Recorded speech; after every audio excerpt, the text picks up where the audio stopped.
and we have to really escalate the noise we make so that we'll be heard.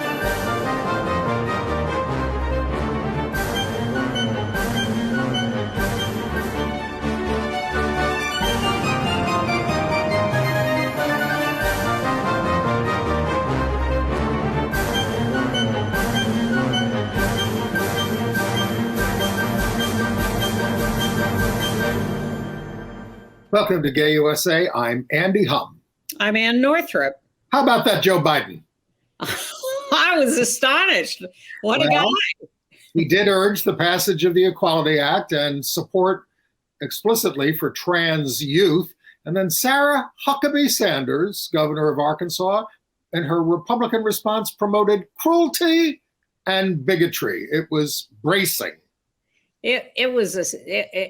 Both sides were astonishing. It's very hard for me to come to grips with the reality of Sarah Huckabee Sanders as governor of anything, but there she is. Meanwhile, George Santos was not invisible. His criminality and grotesqueness just gets worse. And what we saw last night was Mitt Romney calling him out to his face. In Oklahoma, activists occupied the state capitol to protest anti-trans bills.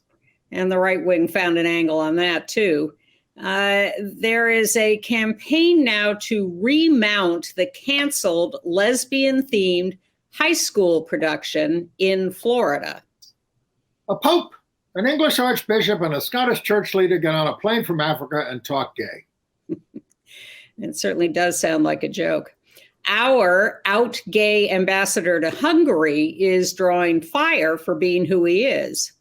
And Ukraine's ambassador to the U.S., you might have seen her at the State of the Union earlier in the week, was speaking out for gay rights, LGBTQ rights. A study has found that anal cancer in HIV-positive gay men is diminishing, but we're still urged to exercise screening to prevent it. The Grammys made LGBTQ history. All over the place. And Andy will review Nora Burns' production, The Village, a disco musical. At Dixon Place. So the president, quite a feisty speech. I had people calling me who, are, I can't stand Biden. Why doesn't he stop running? They were thrilled with it. Well, it's a big surprise. It's usually the biggest snore of the year. You have to be a real geek to want to watch it. As news people, we feel we have to watch it. The previous highlight was Nancy Pelosi tearing up Trump's speech at the end of one of his performances. But last night was a killer. It was fun.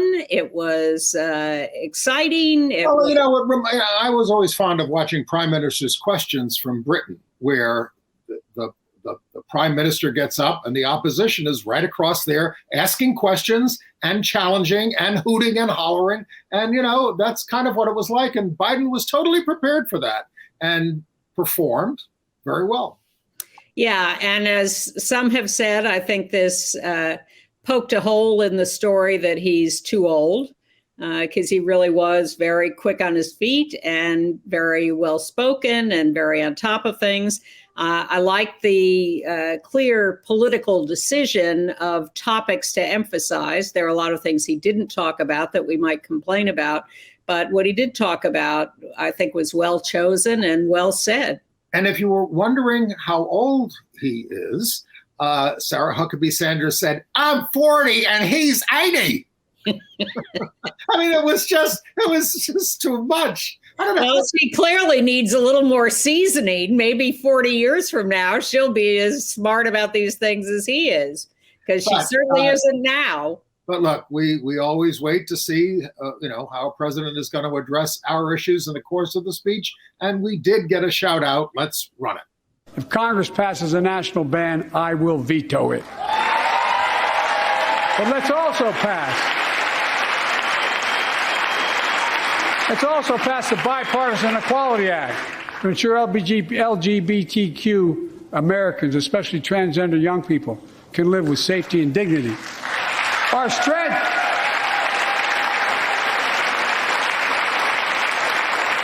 is not just the example of our power, but the power of our example.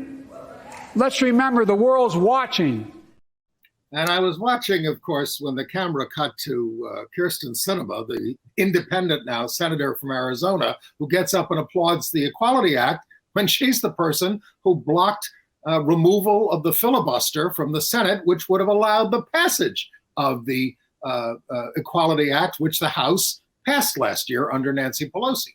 Well, it was sort of a shocker to suddenly see that apparition in yellow. That was unexpected. Well, she's a big hypocrite. That's all. Well, those C-SPAN directors and camera people who were covering all the Kevin McCarthy speaker votes so brilliantly and beautifully are clearly sitting in the chairs last night catching those sights. I am not a fan of Kirsten Sinema, never have been.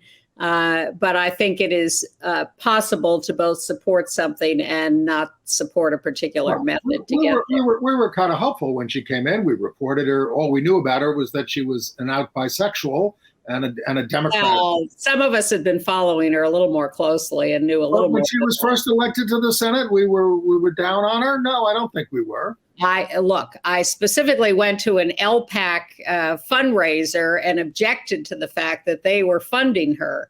You are ahead of your time. I hope so. But she's always been a little problematic. But just when you've given up on her, she comes up with something that saves her. So it's anyway. The president also spoke up against school bullying. He spoke out for the Respect for Marriage Act. He also spoke up for the PEPFAR program that funds international HIV/AIDS programs, which is now 20 years old.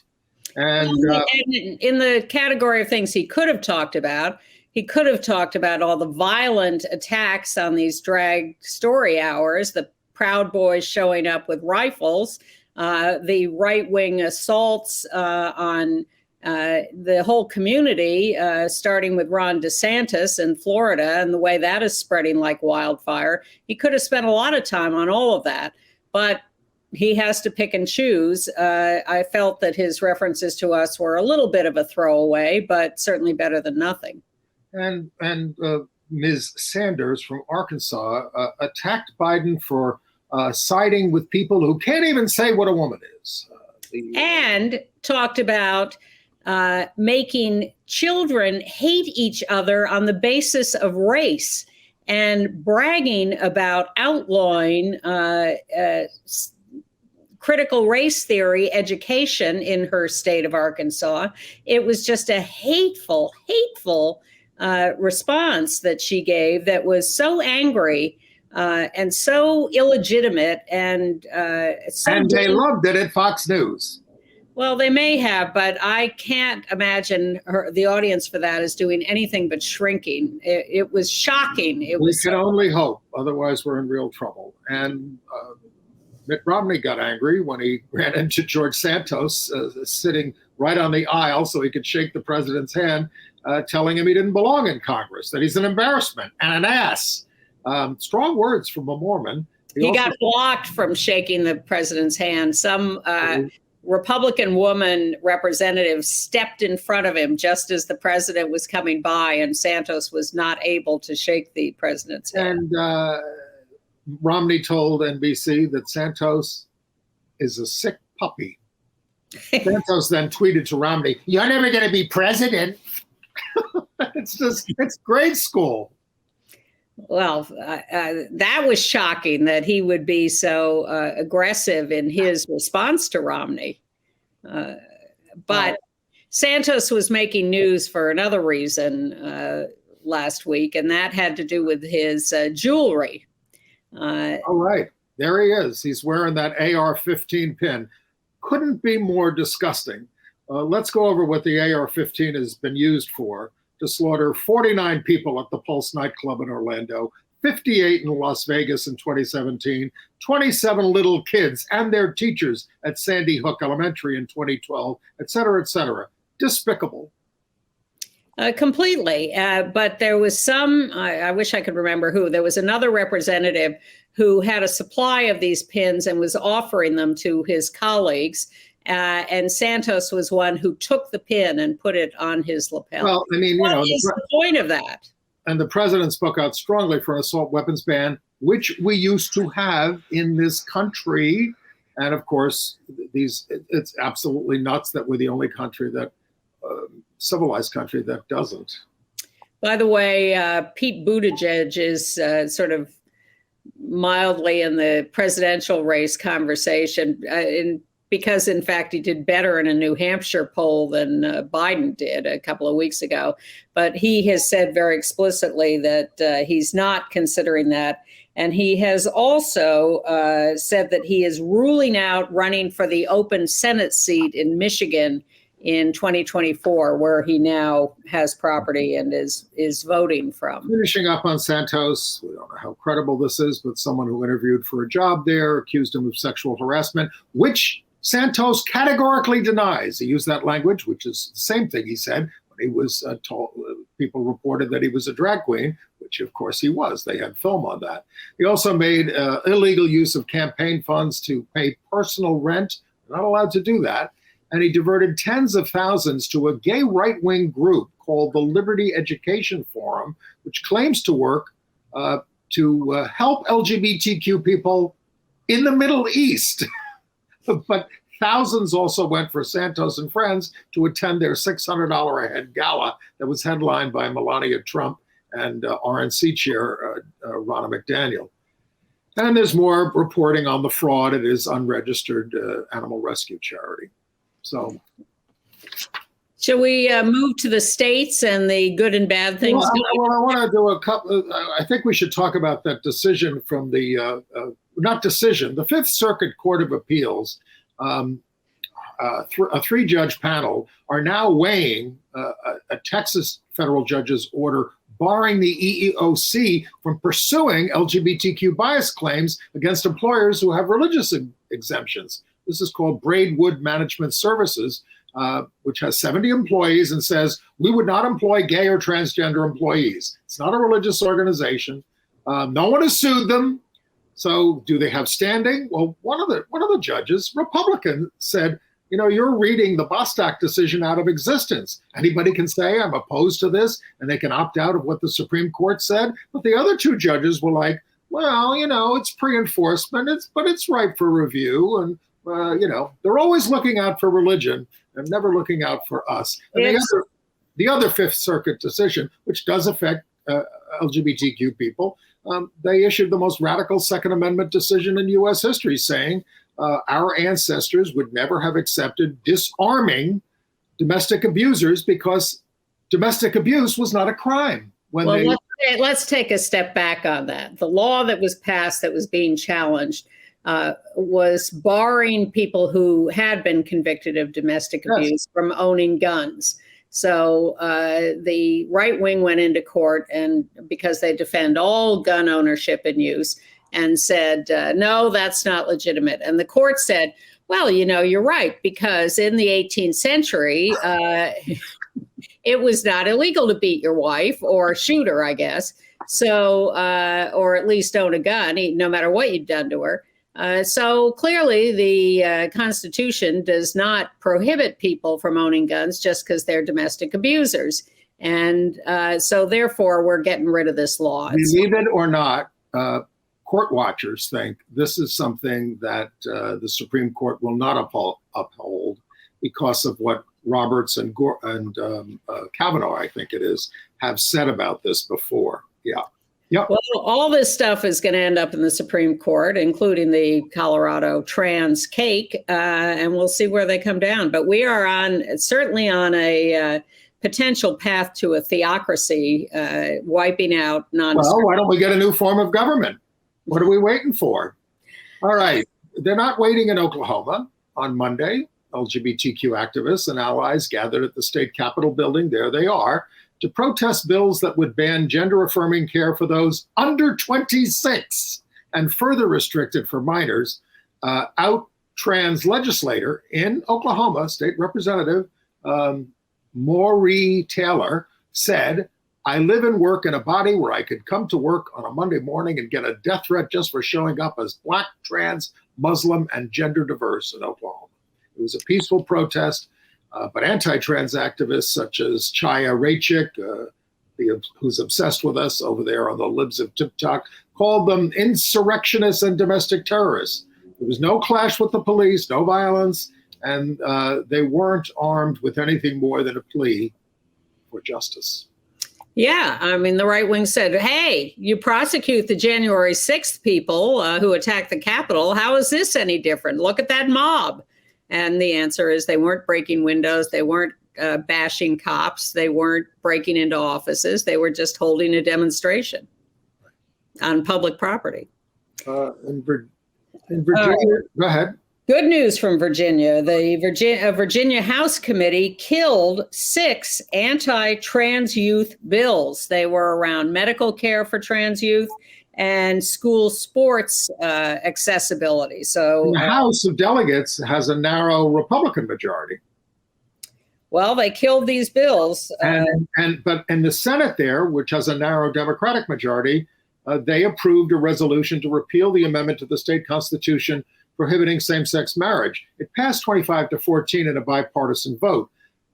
Last month, they passed a separate bill also to make same-sex marriage legal. Now, this needs approval in both chambers in 2 sessions. And last year, the House of Delegates under Republican control voted to reject it.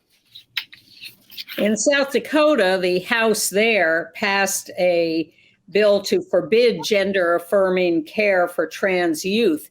They've gone back on and forth on these bills, but that is advancing in South Dakota. This is, there are 276 bills now. They're marching. The number keeps growing, and go to the ACLU.org as one of the sources to find out what's going on in your state and try doing something about it. Because, as Ann just talked about in Virginia, they were able to beat some of these things back in a Republican-controlled House of the legislature.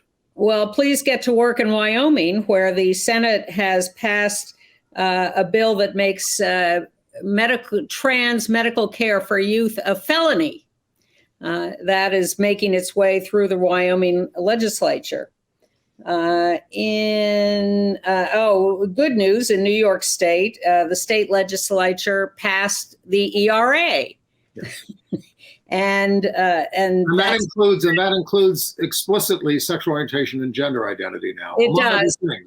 And it's been through the legislature the requisite number of times. It will be on the ballot in 2024 for the voters to. I remember when it was on the ballot in the 70s, and New York voters voted down the Equal Rights Amendment. And in that case, it just covered the category of sex. In Montana, the House is moving along a bill to allow all medical practitioners to refuse care for anything on the basis of conscience. They can refuse to serve LGBTQ patients. They can refuse to have anything to do with trans medical care. They can refuse anybody for anything. Can progressive people not serve conservatives because we object to them or something? Was that the case? It would be interesting to try to throw that in their face, but it may be, as my mother would have said, cutting off your nose to spite your face. That's getting bad. In Orange County, California, right-wingers took over the school board there. They ousted the progressive superintendent, and they put in their stooge, who promptly eliminated the district ebook app, lest students actually learn anything. Now they're forming a committee to review content before opening it up again, but they didn't consult the teachers. One book was complained about, A Polar Bear in Love, about a male polar bear who asks to marry a male baby seal when he's older.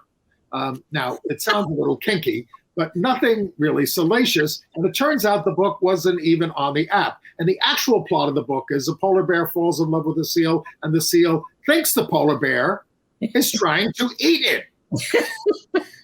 It all does look a little questionable. Cross-species love, age. And so therefore, all ebooks are banned in Orange County. I don't know. That's a little frightening. Uh, but really frightening is what happened to a trans doctor in Shreveport, Louisiana, Dr. Tiffany Najberg, a trans woman who, after she transitioned in the middle of her medical career, some medical insurers like Medicare and Medicaid just continued to reimburse her patients for their costs. But Aetna, Cigna, and Humana insurance companies refused suddenly to reimburse bills from her office because she had transitioned. Putting her heavily into debt. Yeah. So she got a petition up, and she got 12,000 signatures and got media attention. And they've agreed to back pay the claims, although she hasn't gotten anything yet. So she's been in trouble. She had used all her life savings, had to set up a GoFundMe account, and had to drop her own insurance coverages because she couldn't afford them. She had changed her name when she transitioned, and they wouldn't recognize it. Now they've reached this settlement with her, but man, they put her through the ringer. What was the point of that? Well, we've told you, the students in Jacksonville, Florida high school there, they had mounted a production of Paula Vogel, out lesbian playwright's play Indecent, which had been on Broadway. It has a lesbian theme. And at the Performing Arts High School there. Now Paula and others are working on remounting the play. Now, they've been threatened if they do it in the high school, so they might have to take it off campus, but they're looking at bringing it up. The Dramatists Guild is siding with them, and they're upset about the fact that the musical by William Finn, out gay writer, the 25th annual Putnam County Spelling Bee, one of the most produced musicals in high schools ever. Well, they went after this. Now in Middlefield, Ohio. Now in Florida, the principal cited Vogel's play Indecent's mature content and wants them to do The Seagull by Chekhov, which was more appropriate. A play that deals with sexual desire and infidelity and concludes with a suicide. Maybe he thinks it's about a bird. And a lot of this is based on one parent objecting, or that it's vulgar. Oh, with Spelling Bee, one parent said, it's vulgar, it has a reference to Jesus that I don't like, and a character that has two dads. So ban it. It's only escalating, folks. And that's why I do wish that Biden had said something about all this in the State of the Union. But I will settle for a big speech from him in the near future about all of this, where he has some kind of big audience. We have to wait for Pride Day. Oh, God, I hope not. In Salt Lake City, Utah, an armed contingent of Proud Boys threatened a monthly drag story hour that has been going on for years. They show up, they brandish their weapons, they're all in camo. This is what parents want for their kids, for this crowd to show up and threaten them like this? The FBI is helping investigate attacks now on bars and libraries and schools that hold drag story hours. Too little, too late, I hope. Yeah, and these groups go after council members in New York who have funded Drag Time Story Hour. Well, that's just Missouri, where the FBI is investigating, by the way. So we got pictures of these three city council members. That's Crystal Hudson of Brooklyn, and Shakar Krishnan of Queens, and our own Eric Botcher, who lives right behind us here at London Terrace. And they say our response is we're going to increase funding for the program. Krishnan has been subject to 11 protests, 2 at his home. He said far-right extremism must be taken more seriously. It begins by reframing and rethinking how we think about these things. This is not protest. This is harassment and intimidation. It is. It's a physical attack. I've been out there watching this happen, and It's scary. It is really scary. Well, I did have a viewer come up to me on the street and say, now, you were complaining about the vandalism of these people chalking the sidewalk in front of Eric's house. And he said, that's not vandalism. We did that and act up all the time.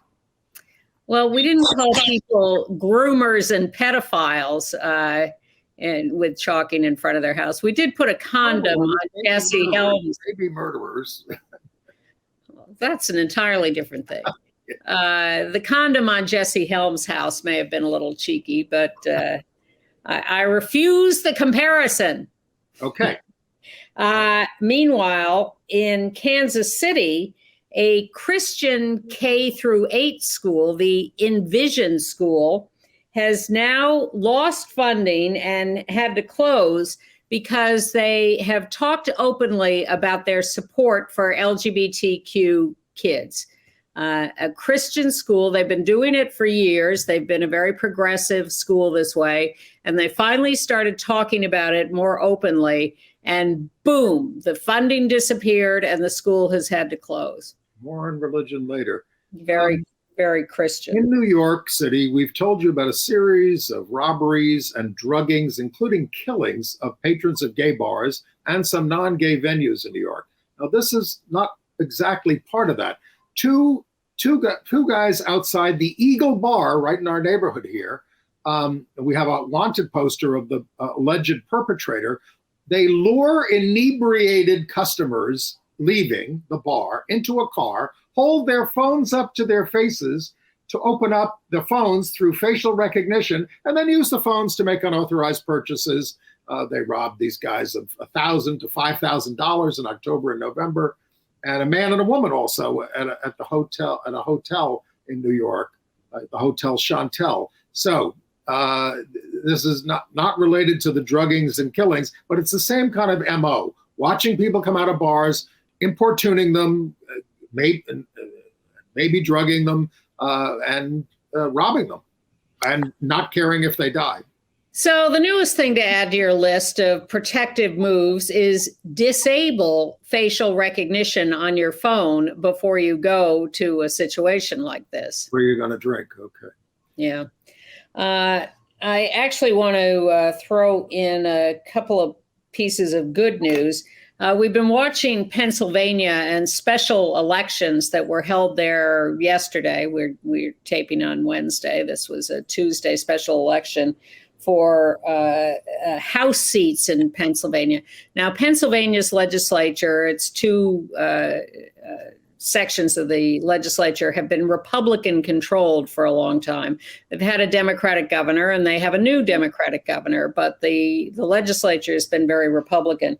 Well, the Democrats won all 3 House seats that were up for the special election and have now taken a very slim margin of control in the House. That's and great. One of the newly elected 3 is Abigail Salisbury, Jewish, bisexual, with autism, and a lawyer. And that makes her the second female bisexual with autism in the state house. All right. Take it over. What about the other chamber? The Senate in Pennsylvania is still controlled by the Republicans, but with a Democratic governor and a Democratic House now, they think that they can get some things accomplished that they couldn't before. I've forgotten the details, but it's definitely progress. Also, we want to congratulate if we can say anything positive about TikTok these days, the chief operating officer is V. Pappas, formerly known as Vanessa, who has come out as non-binary and pansexual, lives with her female partner and 2 kids, and will use the pronouns they, them, and she, her. Chief operating officer of TikTok. Last year, TikTok said it will ban misgendering, dead-naming, misogyny, and conversion therapy content. And what do the Chinese owners have to say about all that? Yeah. Now, right. You wanted to, we lost another trans woman, Zaki Imami Twitaho, an immigrant from Rwanda. She came here 4 years ago, 26 years old, shot dead near her job by a 58-year-old co-worker. They both worked at this J.B. Swift meatpacking place. The suspect was another employee who turned himself in. She immigrated to the U.S. in 2019 and now is gone. What a gorgeous outfit that was. Now, we told you about the passing of Charles Silverstein, the famous, eminent psychologist who one of the leaders of the fight to get us out of the index of mental disorders at the American Psychiatric Association in 1973. We have a picture of that crew when they were celebrating. So there's Ron Gold, left to right, Ron Gold, Charles Silverstein, Frank Kameny, and Barbara Giddings. What a crew. That's a Mount Rushmore for our community. And I wrote him up for the Gay City News, and I'll send the link out for that. But I read more about his campaign to do this. He was only a graduate student at the time. He was just starting out. He wasn't even a licensed psychologist until the next year. And he was a member of the Gay Activists Alliance. And they zapped the psychiatrist. And he was the one to give the speech to the nomenclature committee, which was going to decide this. And what he said to them was to continue to classify homosexuality as a disorder is as valid today as was the diagnosis of masturbation in the 1942 edition. We have paid the price for your past mistake. Don't make it again. And the other thing he said was, if Dr. Robert Spitzer, a very famous researcher who was on the committee, had not been in the room when they did the zap and was sympathetic, he helped guide it all through because it was a divided vote among the psychiatrists. And people like Charles Socarides went ape when this happened and demanded a whole vote of the membership, and they squeaked it through. He said if Spitzer hadn't been there, this might have taken years. And they went through all sorts of maneuvers about how they did the zap so that they could get some sympathy. It ended up being a sort of 60-40 vote to change the diagnosis. Socarides, I think, was quite shocked that he lost the vote. But it's a great story. And you're right. Great, great, great heroes. All of them. Yes. And all gone. All gone. Yes, indeed. Well, this was 1973. Charles died at 87. Yeah. All right. International news. So again, a Catholic, an Anglican, and a Presbyterian tour Africa and then get on a plane. We're talking about the Pope Francis, Archbishop of Canterbury Justin Welby, and the moderator of the Church of Scotland, Ian Greenshields, on their way home from South Sudan. That's Welby in the red on the right, Greenshields in the white with the necklace, and the Pope, of course, sitting down there. Very easy to pick out in a crowd. Yeah. They reiterated on the plane their denouncement of the criminalization of homosexuality and said gay people should be welcomed by their churches. Gay people might feel more welcome if these religions did their weddings, which the Church of Scotland does, by the way. Yes. Francis said to condemn someone like this is a sin, an injustice. And Welby said that the Lambeth Conference, which they're going to have, has twice come out against criminalization, but said it's really not changed anybody's minds. You know, an Anglican bishop in South Sudan, Abraham Duat, isn't budging. It is better for you to get 2 wives than to become a gay, he said. Well, I'm glad we know the formula.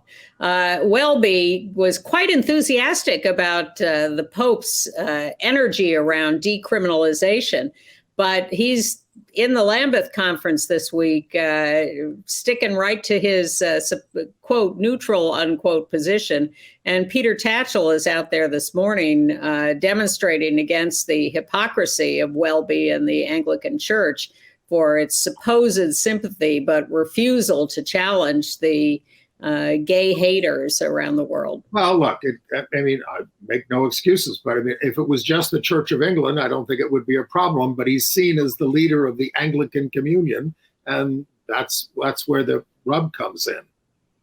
Well, I still think they could be a little more active, and they could, especially when you're supposed to be dedicated to the truth. Yeah, I mean, be like the Catholics, have some standards. All right. Professional surfer Bethany Hamilton says she will boycott World Surf League events if trans women are allowed to compete. The WSL is adopting the standards of the International Surfing Association, maintaining a certain testosterone level for 12 months. And they say that they're just following the Olympic guidelines. But this very famous surfer is objecting. Yeah, I can't say that I care. In Suriname, the Constitutional Court will not recognize a male couple who were married in Argentina. The Suriname court wrongly said that they are not required to legalize or recognize a same-sex marriage. But in fact, they are ignoring the order of the Inter-American Court of Human Rights that all Central and South American countries must legalize same-sex marriage. They're just defying that. So I suspect it's not the last we'll hear of that. But meanwhile, in the U.S. Virgin Islands, the governor there signed a non-discrimination order that covers sexual orientation and gender identity. That was nice. In Japan, there was an aide to the Prime Minister Kishida who was fired for saying he wouldn't want to live next door to LGBTQ people and that citizens would flee Japan if same-sex marriage were allowed.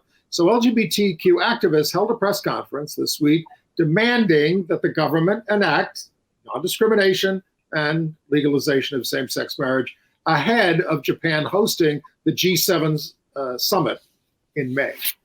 Yeah, I don't picture that happening very fast. The prime minister in the past has said that legalization of same-sex marriage must be considered carefully. Some read that as a progressive attitude. Some regard that as conservative and slowing it down.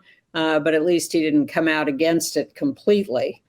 In Hong Kong, a court ruled that trans people can change their official identity cards and papers without surgery. They can declare themselves and get a new gender identity official designation. Let's go to the fascist country of Hungary, member of the European Union. Our U.S. ambassador there is out gay human rights lawyer David Pressman. There he is, serving there with his husband. And two kids.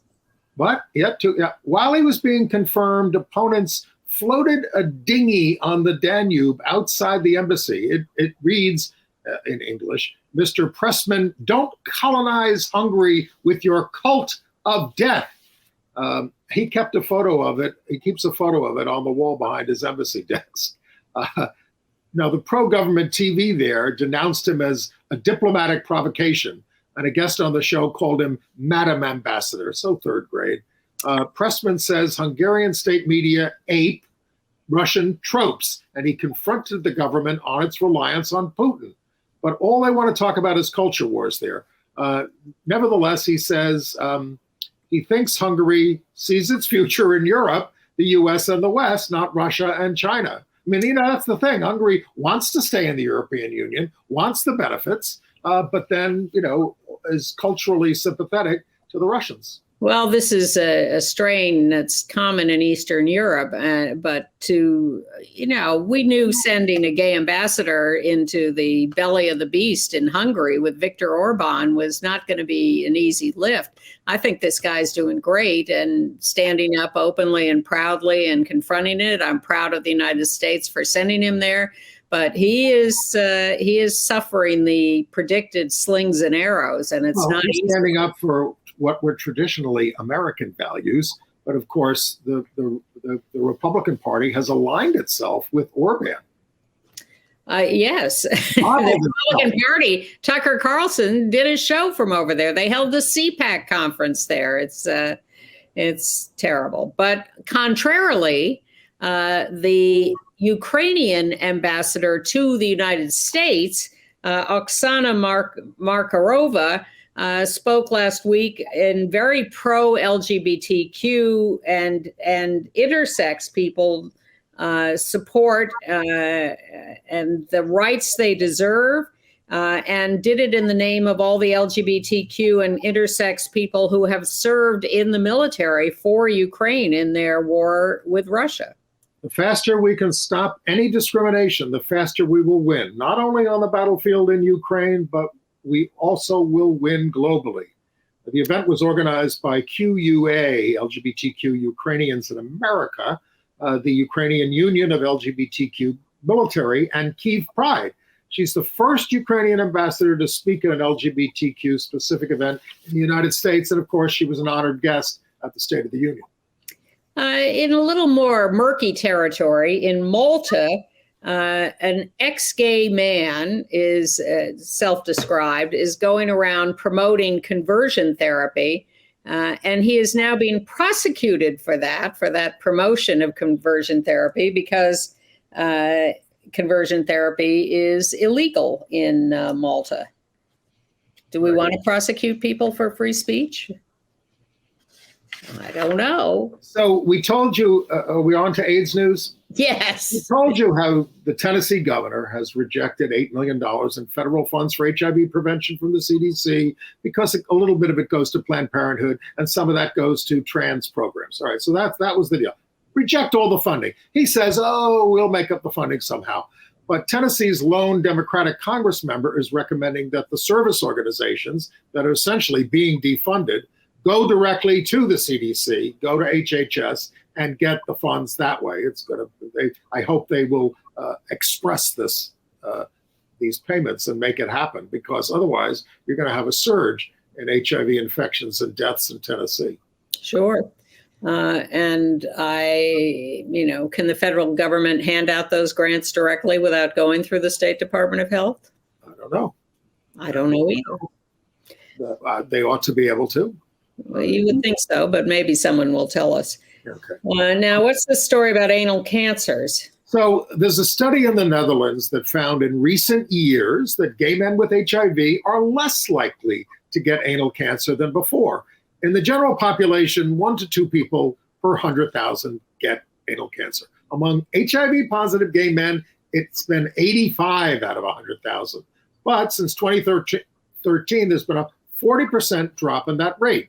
Why? Well, starting antiretroviral treatment promptly helps, and also quitting smoking, because that has a relationship, and smoking has gone down. However, and cofactor is nicotine. HIV-positive women and straight men, however, do not show the same decrease, maybe because they don't get tested for HIV regularly, and they get their diagnosis later. So they're recommending routine screening for anal cancer to catch it early through a pap smear or a biopsy. Every year, if you're HIV positive, 2 to 3 years for those HIV negative and over 50. But we're talking about HPV here as the cause of these cancers. What does it have to do with HIV? Well, because there has been an observed higher rate among HIV positive people. That's why we're talking about it. Much higher rate. As I said, in the general population, 1 to 2 per 100,000, HIV positive gay men, 85 out of 100,000. So that's a concern. Okay. All right. 80 million people in the United States have HPV, so it's very common. If you're young, get the vaccination for it. Sure, and do get tested. I can't remember who it was in the last week or two who died of anal cancer, HPV, or was it HPV in the throat? Anyway, it's very common, and you should get tested. Okay. All right, entertainment news. Well, of course, the Grammys were the big event this last Sunday night, and they had quite a fair amount of gay content. But the most heartwarming moment was when Beyonce won an award. She won a lot of awards, but this one was for Best Dance or Electronic Album. And this was the one that put her over the top as having won the most Grammys ever, 32, I think. Yep. And she got up and thanked first her uncle Johnny, who, although she didn't say it, was a gay man who died of AIDS. And she was very, very close to him. She's talked about him before. And he was the first one she mentioned in her speech. Well, and he introduced her to house music that inspired this album, Renaissance. And she said, I'd like to thank the queer community for your love and inventing the genre. We appreciate credit where credit is due. Well, it was surprising and nice to hear her say that. It was a moving moment. And then the non-binary Sam Smith and trans Kim Petras won the Best Pop Duo for Unholy. We have a shot of that. And they performed a scorching version of that mega hit, which drew the ire, of course, of Ted Cruz, who called it evil. Smith wore a hat with devil horns. Cruz said it encouraged devil worship, but where would Ted Cruz be in politics if people didn't worship devils? I digress. Petra said, Sam graciously wanted me to accept this award because I'm the first transgender woman to win it.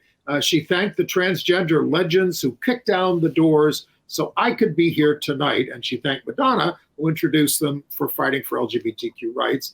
And she also talked about not being wanted in religion for being trans. So you want us to, respect your religion, but they reject us. She also talked about the great late trans singer Sophie, who we talked about a couple of years ago when she died in Greece at a very young age. And she talked about her supportive mom, who she said really her life would have been miserable if her mother had not supported her in her gender identity and her work. Tell us about the first trans person to win Grammys. Well, there may have been several, but the one that the internet talked about immediately after this speech was Wendy Carlos. Wendy Carlos is a trans woman who did the soundtrack for Clockwork Orange. An electronic music pioneer. She won 3 Grammys for her Switched on Bach album in 1970 in the classical category, although it was a sort of, electronic version of Bach. She came out as trans after she won those Grammys. So that's why Kim Petras's reference to herself as the first trans winner was technically correct because Wendy was not out at the time. But she was a very famous and very successful composer and 3 Grammys to her credit. I know I'm not a music man, but I had that Clockwork Orange album and used to play it all the time in college. Sadly, by the way, the transphobic Dave Chappelle won Best Comedy Album for his Netflix special, The Closer. Eating out Randy Rainbow. Yes, that was sad. But Ned Rorem was mentioned in the necrology, his passing. He was one of those in the in memoriam segment. And the now ubiquitous Brandi Carlile, who you can't turn on a TV or have a music event without Brandi Carlile, more on that in a moment, performed her hit Broken Horses, for which she won Best Rock Song and Best Rock Performance. She, when I saw her at Madison Square Garden, she was really doing a lot that she described as rock and that is more rock oriented than the more country or pop stuff she was. And I missed this part. Brandi was introduced by her wife, Katherine Shepard, and their 2 children. Yes, they were on one of those little platforms in the middle of the audience, sort of with their back to the stage, and they're looking at the camera. And, we're so thrilled to introduce our wife and mom, Brandi Carlile, and then the camera shoots past them to Brandi on stage. And that's great because we are under assault, and the more that this gets out there in the pop culture, the better. And she's very popular, and this was very early on in the show, so it had a real spotlight. Also, out bisexual Steve Lacy performed. So between them and Sam Smith and Kim Petras, there was a lot of LGBTQ content in the show. Okay. All right. Our pal and former colleague Nora Burns at the Gay Cable Network, we used to work together, has brought her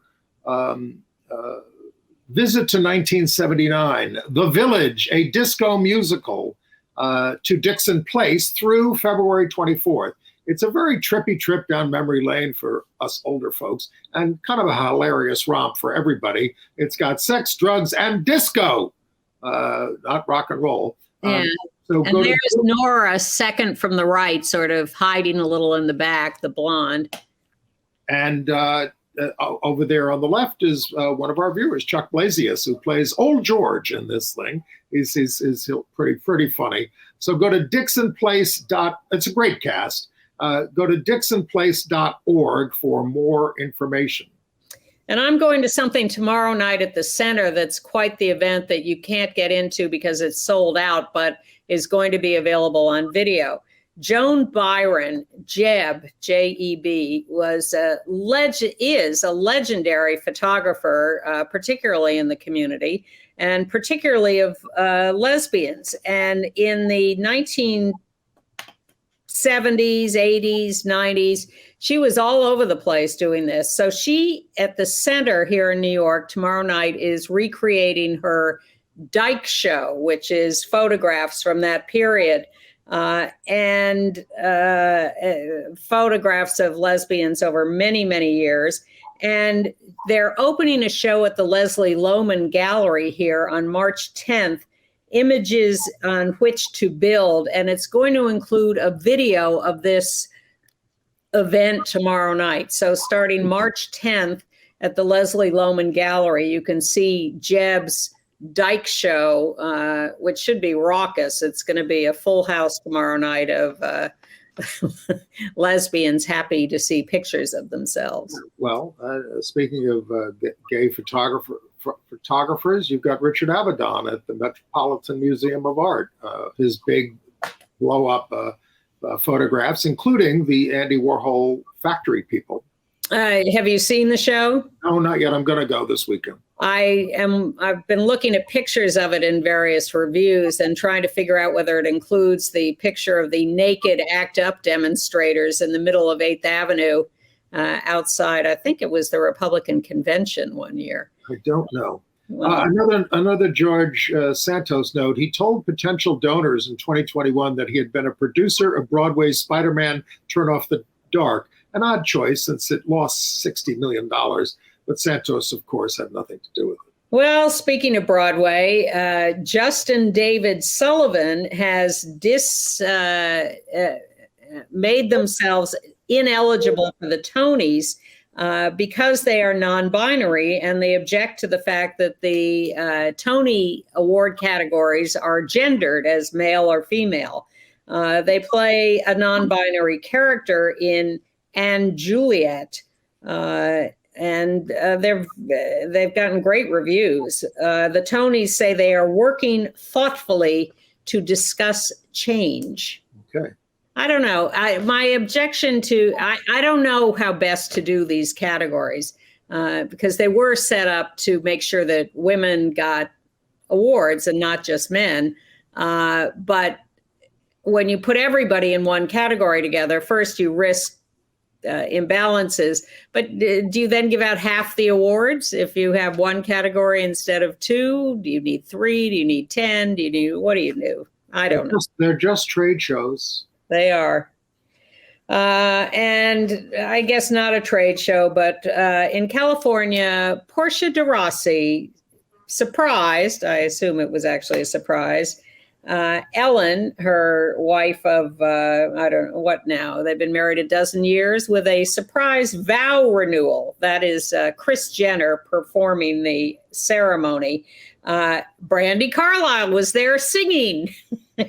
And the guests included, you ready for this? Harry and Meghan were at the Ellen and Portia vow renewal. Gwyneth Paltrow, Jennifer Aniston, Carol Burnett, Courtney Cox, Katy Perry. And that's only a partial list. Now, William and Kate are going to have to go to a same-sex wedding.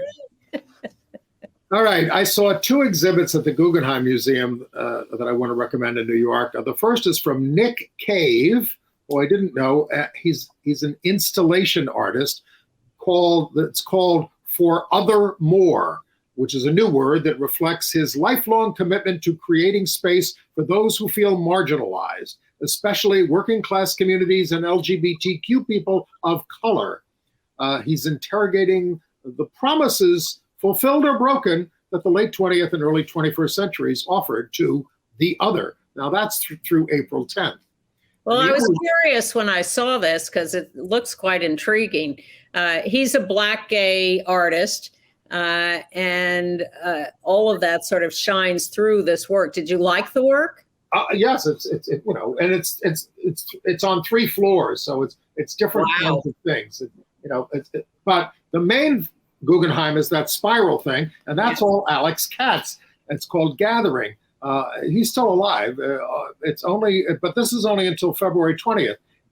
It's both really terrific and replete with gay subjects, including poet John Ashbery, born in 1927, like Katz, and his partner and later husband, David Kermani. Another one of Scott and John, the realist painter John Bolton, and critic Scott Burton. 1966, and then a 2017 portrait of choreographer Bill T. Jones. But it's a wonderful show, and I think you will enjoy it. Well, anything else? No, I'm done. Well, can we go home now? We got 2 minutes. Almost. I just want to say again how I was out last night. I came home having recorded the State of the Union, and not looking forward to watching it and figuring it was a chore and maybe I could find ways to fast forward through it, even though then I would miss whatever he was saying. And I was shocked at what a great production I thought it was. I was thinking they were going to need to use video like the January 6th committee to dress it up. But Joe Biden was all personality and all ready to go against the haters. And it was really a great performance. So you want him to run next year? I'm not making that choice yet. I don't know what the alternatives are or what the Republicans or what the actuarial outlook is. Who knows? Who knows? But it was a great speech, and that's what we need. We need fight back. We do, absolutely, but intelligent fight back, and that I think is exactly what he showed. And that's what we urge you all to do around the country against these 272, 6, whatever they are, anti-LGBTQ bills. We've got to fight them. And even if you have no chance of winning, have a protest and show that this is not acceptable. And you'll find out that you have allies and you have people who will stand with you, and that'll make you feel better. And these fights sometimes take a while, so you got to start somewhere. Next week and the following week, the lovely Maren Johns will be sitting in for me. Thank you, We'll miss you, Ann. I'd say I'd miss you, but that would probably not be true. I'll be back. Bye-bye.